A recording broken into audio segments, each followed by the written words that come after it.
This is, massive benefit. This is like marketing benefit. I'm telling you this. So this is a practice which has been started for the last 50 years since the tech industry has come in globally.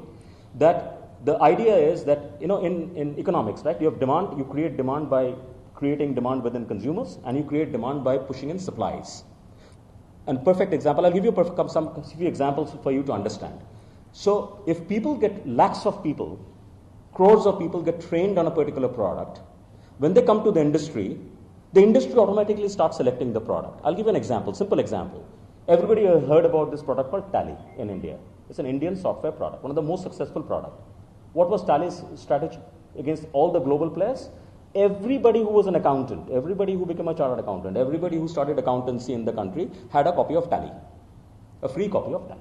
And therefore, when they learned Tally, they went to the company could have used any other software, but they still wanted a Tally on their backend to do the accounting.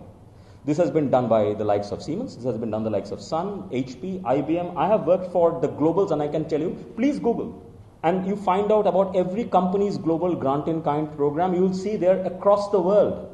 And this Siemens program has happened in multiple areas. So this is, Siemens is giving its money to build its own future demand. Because the people who get trained, you give in one hand, you earn in another hand. 1:10, 1:20, 1:100 is the return. If I train 2,15,000 people, and each of them, go into a company, and imagine the demand and imagine what Siemens will sell. And this is the true for every company. So there is no, it's not just large use of heart. It's also business. It's a very good business sense. Investing, just like the reason why we would invest in our child's future. It's a great business, it's a great economic sense. And that's why Siemens invested. Sir, here two questions I have.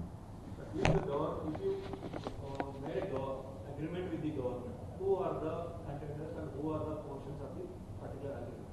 The second, if Siemens is interested, what is the portion of working in that particular skill development project, and what is the design tech portion, and what is the skill development corporation portion? Can you explain all these?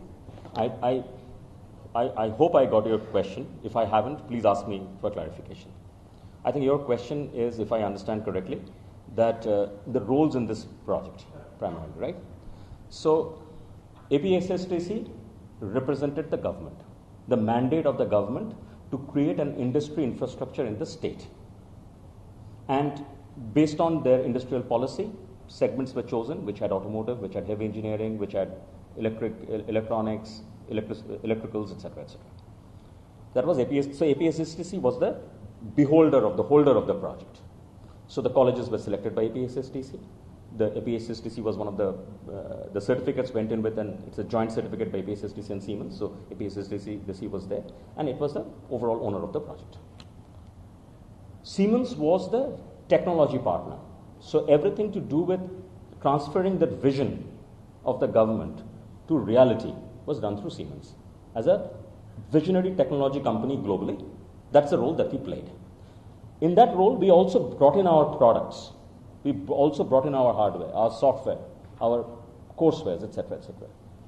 But given that the vision of the project was much larger than what a single company can do, we had also therefore brought in lots of our industry partners.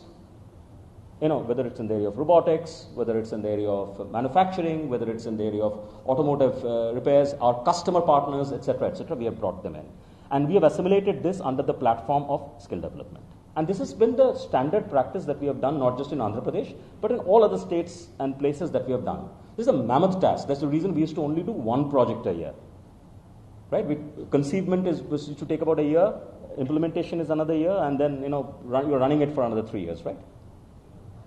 So that was Siemens' role. And design tech role was as a system integrator. You need a system integrator who will integrate all of this, all of these pieces, all the hardware, the know-how, the software, the coursewares, the hiring of the faculties. There were 450, 500 faculties over here for all these years, ensuring that the certificates are done. If there are issues that comes up, to resolve this issue on the ground, so design tech was the system integrator. That was the role. And the basic question, who are the persons involved in this entire agreement? Person in the sense what? In the sense, the government, Siemens, and you are saying that design it. Government officials are from your side, your company side, and design it. So my company side, Tripartite agreement. it's a tripartite agreement. Or two persons. No, it's a tripartite agreement. Their claim is entirely different. Without knowledge of the Siemens company, you personally had an agreement with the ABB company. Sir, What they are saying. sir, What do you want to say on that? sir, again, this is a conjecture. Okay, I think the best place for this conjecture to get discussed and found out is in the courts. They have failed to produce a single evidence of this matter in the courts in the last 2.5 years. Statements are very easy to make. Truth is truth.